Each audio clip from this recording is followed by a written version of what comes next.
Әлемдердің Раббысы Аллахқа мадақ. Пайғамбарымыз Мұхаммадқа, оның отбасына және сахабаларына Аллахтың игілігі мен сәлемі болсын. Назарларыңызға мұсылмандардың алғашқы ұрпақтарының тәрбие мен түзету мәселесіндегі манхажының айқын түсіндірмесі атты аудио кітабының 5-ші тарауын ұсынамыз. Таухид бұл ахлу сунна уәл жамаа шақыратын ең бірінші нәрсе. Онсыз дағуат жемісті, әрі айбадат та дұрыс болмайды. Алла тағала былай деді. Аяттың мағыналық аудармасы. Сенен бұрын бір елші жіберсек, оған күдіксіз менен басқа құлшылыққа лайықты Құдай жоқ. Ендеше маған ғана құлшылық қылыңдар деп уахи етіп жібердік. Әл-Әмбия сүресі 25-ші аят. Ол сондай-ақ былай деді. Аяттың мағыналық аудармасы. Ол Нухқа нұсқаған нәрселерді және саған уахи еткенімізді, сондай-ақ Ибрахим, Муса және Исаға нұсқау берген нәрселерімізді сендерге діни жол етіп бекітті. Дінді мықты ұстаныңдар да оған қатысты бөлінбеңдер. Сенің шақырған нәрсең мүшриктерге ауыр келді. Аллах өзіне кімді қаласа соны таңдап алады. Әрі оған жүгінгенді өзіне қарай бағыттайды. Аш-Шура сүресі 13-ші аят. Ол тағы да былай деп айтты. Аяттың мағыналық аудармасы. Егер олар ортақ қосса еді, әрине олардың істеген амалдары жойылып кетер еді. Әл-Анғам сүресі 88-ші аят. Сондай-ақ былай депте. Аяттың мағыналық аудармасы. Расында саған да, сенен бұрынғыларға да, егер Аллахқа ортақ қоссаң, әлбетте амалың жойылып кетеді де, анық зиянға ұшыраушылардан боласың деп уахи етілді. Әз-Зумар сүресі 65-ші аят. Ол сондай-ақ былай деп айтты. Аяттың мағыналық аудармасы. Міне солар Аллах тура жолға салғандар пайғамбарлар. Мұхаммад, ендеше солардың тура жолына ілес, әрі сендерден ақы сұрамаймын. Өйткені Құран әлемдерге ескерту ғана де. Әл-Анғам сүресі 90-ші аят. Ибн Аббастың Аллах оған және оның әкесіне разы болсын сөздерінен, пайғамбар оған Аллахтың игілігі мен сәлемі болсын, Муазды Йеменге жіберіп жатып оған ақиқатында сен кітап иелерінен болған халыққа келесің. Ендеше оларды ең бірінші шақыратын нәрсең Аллахтан басқа құлшылыққа лайықты Құдай жоқ деген куәлік болсын деп айтқаны жеткізіледі. Муслим 19. Пайғамбар оған Аллахтың игілігі мен сәлемі болсын өзінің дағуатын дәл бір құдайшылықтан таухидтен бастады. Әрі ол осы дағуатты дәл осымен аяқтады. Айша, Аллах оған разы болсын, былай баяндайтын. Пайғамбарға оған Аллахтың игілігі мен сәлемі болсын өлім сәті жеткенде ол бетін киіммен бүркеді. Ал демі қысылған соң ол киімін алып тастады. Осындай күйінде ол пайғамбарларының қабірлерін ғибадат орындарына айландырған яһудилер мен христиандарға Аллахтың лағнеті болсын деді. Ол бізді солардың істеген істерінің қауіпінен сақтандыратын. Егерде оның осы сөздері болмағанда, ол ашық жерге жерленетін еді. Алайда бұлай болған жоқ. Өйткені адамдар оның қабірін құлшылық орнына айналдырады деген қауіп болды. Әл-Бухари 1330, Муслим 529. Сондай-ақ пайғамбар оған Аллахтың игілігі мен сәлемі болсын былай деген. Пайғамбарлар бір әкеден шыққан бауырлар, бірақ аналары басқа. Олардың діні бір. Әл-Бухари 3443, Муслим 2365. Муджадид имам Мұхаммад ибн Абдул-Вахаб, Аллах оны рахым етсін, былай деп айтқан. Таухидке қайшы келетін адамдардың көптеген түрлері бар. Олардың ішіндегі ең қатты қайшы келетіні оған түгелдей қайшы келетіні. Ол ширкті, яғни көп құдайшылықты қабылдайды. Ол өзінің діні екеніне сенеді, әрі таухидті бір құдайшылықты өтірікке шығарып сөгеді. Олардың арасында тек жалғыз Аллах тағалаға ғана құлшылық ететіндер, бірақ ширкті сөкпейтіндер және оны ұстанушылармен жауласпайтындар бар. Олардың арасында таухидті жақсы көрмейтіндер, бірақ оны жекте көрмейтіндер бар. Олардың арасында ширкті жек көрмейтіндер бар, бірақ оны жақсы көрмейтіндер де бар. Олардың арасында ширкті мойындамайтындар, бірақ оны сөкпейтіндер де бар. Олардың арасында таухидті мойындамайтындар, бірақ оны жоққа да шығармайтындар бар. Бірақ сондайлар да бар, әрі бұлар ең қауіпті топ, олар таухидке сәйкес амал етеді, бірақ оның құнын білмейді. Мұндай адамдар таухидты тастағандарға жек көрушілік танытпайды және оларды кәпір санамайды. Олардың арасында сондай-ақ ширкті тастағандар, бірақ оның қауіптілігі туралы еш нәрсе білмейтіндер де бар. Қараңыз Әл-Жами Әл-Фарид 338 бет. Таухид пен көңіл қалауына, әуестікке еру бұл біріне бірі қарама қайшы келетін нәрселер екенін біл. Ақиқатында әуестік, құмарлық, көңіл қалауы пұт болып табылады. Әрбір адамның жүрегінде ол сол әуестігіне қаншалықты берілгеніне сәйкес пұт бар. Аллах тағала елшілерді олар пұттарды жою үшін және құлшылық серігі жоқ жалғыз Аллахқа ғана арналу үшін жіберді. Осы орайда Аллах тағала тек сәжде жасалатын пұттарды ғана меңзеген жоқ. Ең бірінші кезекте адамдардың жүрегіндегі пұттар туралы сөз болуда. Әл-Хасан ибн Али Әл-Мутауи былай деген екен: әрбір адамның пұты оның көңіл қалауы, әуестігі, құмарлығы. Кім осы пұтқа қарсы шығып, оны сындырса, сол батыр деген атаққа лайық болады. Ибрахим алейхиссалам өзінің халқына былай деген. Аяттың мағыналық аудармасы: мына сендер берілген мүсіндер не деді? Әл-Әнбия сүресі 52 аят. Бұл мүсіндер адамдар соларға берілген әуестіктер түрінде жүректеріміздегі мүсіндерге өте ұқсайды. Ал Аллах тағала былай деп айтады. Аяттың мағыналық аудармасы: Мұхаммад, өз әуестігін, көңіл қалауын құдай етіп алғанды көрдің бе? Сонда сен оларға кепіл боласың ба? Немесе олардың көбі тыңдауға, не түсінуге қабілетті деп ойлайсың ба? Олар мүлде мал тәрізді. Бәлкім олар жолдан одан бетер тым адасқан. Әл-Фурқан сүресі 43-44 аяттар. Ибн Әл-Қайим, Аллах оны рахым етсін, былай деді: кемел айбадатқа келер болсақ, онымен сипатталған адам өзін ғибадаттың тек бір ғана қырын бейнелеп көрсететін есіммен атамайды. Ол ғибадаттың қайсы түріне шақырылса да адамдардың шақыруына жауап береді. Ол Аллахқа құлшылық ететін әрбір адаммен ортақ бір нәрсеге ие. Ол өзін қандайда бір есіммен және қандайда бір топпен байламайды. Егер одан шейхін кім деп сұраса, ол елші деп жауап береді.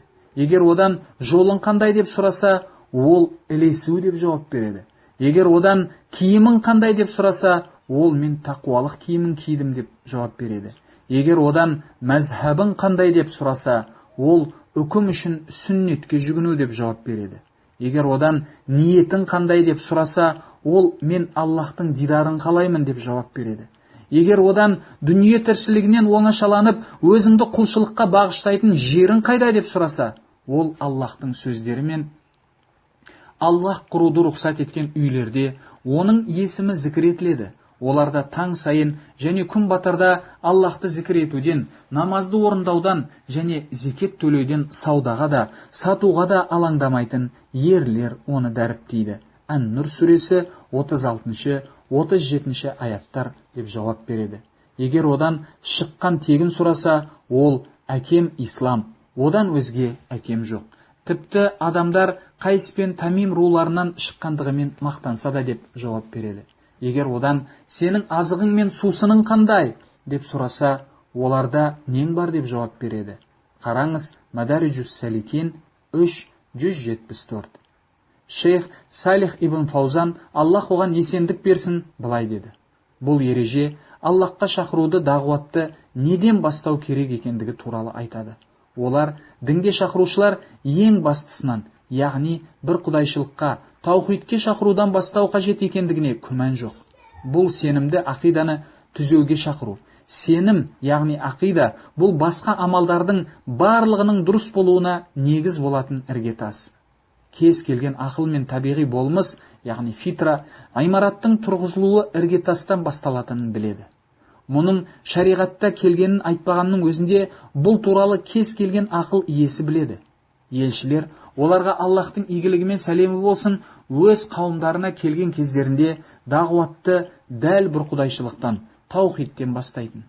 Бұл туралы Аллах тағала Құранда былай деп айтады. Аяттың мағыналық аудармасы: біз әр үмметке Аллахқа құлшылық етіңдер, әрі тағуттан аулақ болыңдар дейтін елші жібердік. Ан-Нахл сүресі 36 аят. Ол сондай-ақ былай деген аяттың мағыналық аудармасы: сенен бұрын бір елші жіберсек, оған күдіксіз менен басқа құлшылыққа лайықты құдай жоқ, ендеше маған ғана құлшылық етіңдер деп қана уахи етіп жібердік. Әл-Әнбия сүресі 25 аят. Аллах тағала өзінің кітабында түрлі елшілерді атап өтіп, олардың барлығы шақыруын, яғни дағуатын таухидтен бастағандары туралы хабарлайды. Мысалы, Нух алейхиссалам өзінің халқына былай деген аяттың мағыналық аудармасы: Аллахқа құлшылық етіңдер, өйткені сендердің одан басқа құлшылыққа лайықты құдайларың жоқ. Әл-Ағраф сүресі 59 аят. Худ, Салих, Ибрахим және Шуғайб пайғамбарларда Аллахтың оларға сәлемі болсын өз шақыруларын, дағуатын тура осылайша бастаған болатын. Олардың өз қауымдарына айтқан алғашқы сөздері: Аллахқа құлшылық етіңдер, өйткені сендердің одан басқа құлшылыққа лайықты құдайларың жоқ. Әл-Ағраф сүресі 59 аят.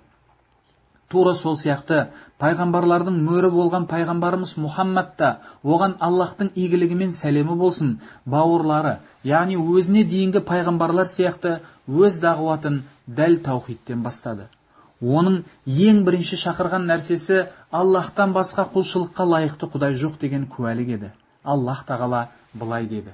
Аяттың мағыналық аудармасы: олар өздерінен бір ескертуші келгеніне таңырқады да, кәпірлер: бұл бір сиқыршы, барып тұрған суайт, құдайларыңды бірақ құдай қылады ма? Әрине бұл тым таңғажайып нәрсе деді.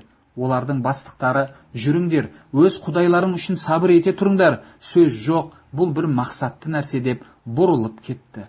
Сад сүресі 4-6 аяттар. Құдайларыңды бірақ құдай қылады ма?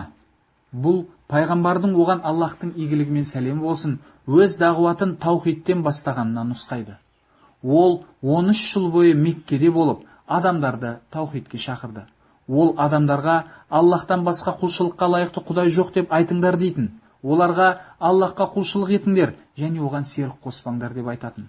Пайғамбар оған Аллахтың игілігімен сәлемі болсын Муазды Йеменге дағуатшы, ұстаз, қазы ретінде жіберген кезде оған сен кітап иелерінен болған халыққа келесін деді. Яғни ол сол кезде Йеменде өмір сүрген яһудилер мен христиандарды меңзеген болатын. Яһудилер иудаизм дінін ұстанатындар болып табылады және өздерін Муса пайғамбарға оған Аллахтың сәлемі болсын телейді. Христиандар христиан дінін ұстанушылар болып табылады және өздерін Мәриям ұлы Исаға оған Аллахтың сәлемі болсын телейді. Міне осылайша пайғамбар оған Аллахтың игілігімен сәлем болсын Муазға ақиқатында сен кітап иелерінен болған халыққа келесің. Ендеше оларды шақыратын ең бірінші нәрсең Аллахтан басқа құлшылыққа лайықты құдай жоқ куәлігі болсын деді. Муслим 19. Бұл пайғамбардың оған Аллахтың игілігімен сәлем болсын дағуатты таухидтен бастауды өсиет еткеніне тікелей нұсқау болып табылады. Егер олар осы шақыруға жауап берсе, онда оларды намаз бен зекетке шақыру керек. Өйткені егер адам таухидты ұстанбаса, оның намазы да, зекеті де жарамды болмайды. Бұл дағуаттың басы әр кезде таухидтен басталатынына сүннеттің айқын дәлелі болып табылады. Бұл елшілердің оларға Аллахтың игілігімен сәлем болсын мәнхажы. Әрбір дағуатшы осыдан бастауға тиіс. Ол өзінің дағуатын дәл осыған шоғырландыруы керек, өйткені таухид исламның негізі болып табылады. Кім өзінің дағуатын осыдан басқа нәрселерден бастап, осы манхажға қайшы келсе, сол елшілердің дағуатына қайшы келеді. Ал елшілердің дағуатына қайшы келетін нәрсе ешқашан пайда әкелмейді және оң нәтижеде бермейді. Шынайы болмыс осыны дәлелдейді. Таухидке де, ақидаға да бейқам адамдар қаншама. Олар басқа бір нәрселерге қамжиды, әрі өздерінің дағуаттарын соларға бағыттайды. Олардың дағуаты ешқандай жеміс бермейді. Ал олар осы жұмыстарын атқару барысында үлкен күш сарп еткен, ұзақ уақыт бойы ынта жігер танытқан, көп жылдардан осыған бағыштаған, осының жолында шаршаған еді емес пе? Бірақ дағуаты ешбір пайда бермеді. Өйткені олар елшілердің оған Аллахтың сәлем болсын бастаған нәрселерінен бастамады. Олар амалдарының барлығы дұрыс болуы үшін іргетас құрмады.